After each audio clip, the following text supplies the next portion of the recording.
और सर आज मेरे ख्याल से सदन के बहुत से लोगों को नहीं पता होगा, ये जो एल्गोरिथम वर्ड है ये एल्गोरिज्म से आया हुआ है। एक जमाने में इस्लाम में बैतुल हिकमत था, यानी वो सबसे बड़ा हिकमत का केंद्र था। जब एक से एक लोग होते थे, बहुतों को नहीं पता होगा कि कोलंबस ने जिस नक्शे के थ्रू दुनिया ट्रेवल किया था वो बनाने वाला भी एक मुस्लिम था, अल इदरीसी।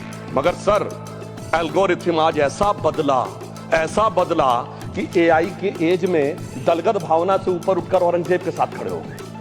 सर ये एल्गोरिथम किसने बदल दिया, ये मैं बताना चाहता हूं। इस पे थोड़ा सोचने की जरूरत है। इसलिए मैं कहता हूं मुस्लिम पॉलिटिक्स की सोच क्या थी, हमने किन मुसलमानों का साथ दिया है, मैं बताना चाहता हूं। सर वीर अब्दुल हमीद की शहादत की 50वीं वर्षगांठ 2015 में हुई।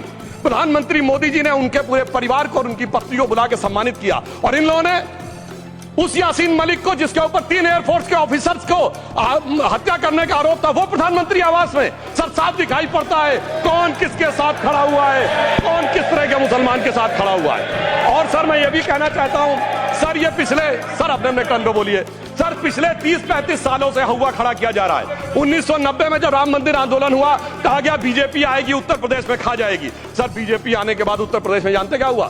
सर 22 साल से शिया सुन्नी के बीच में जो दंगे चलते थे और मदे साहबा का जुलूस नहीं निकलता था, शिया समुदाय का मदे साहबा का जुलूस लखनऊ में हमारी सरकार में निकल रहा है। मगर अफसोस की बात यह है कि 1913 के वक्फ वल औलाद से लेके 2013 के वक्फ वल औलाद तक इनकी फितरत नहीं बढ़ती, क्योंकि सर ये तो पार्टियां ही अल औलाद है, तो इनको तो उससे बहुत ज्यादा वो होगी। पर मैं सिर्फ अंत में कहना चाहता हूं, सर अपनी सोच बदलिए।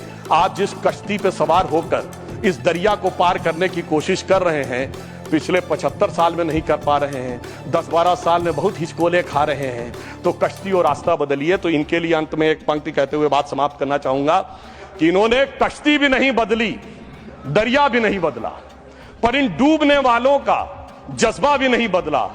पर है शौक के सफर ऐसा, एक उम्र हुई हमने, मंजिल भी नहीं पाई, रास्ता भी नहीं बदला।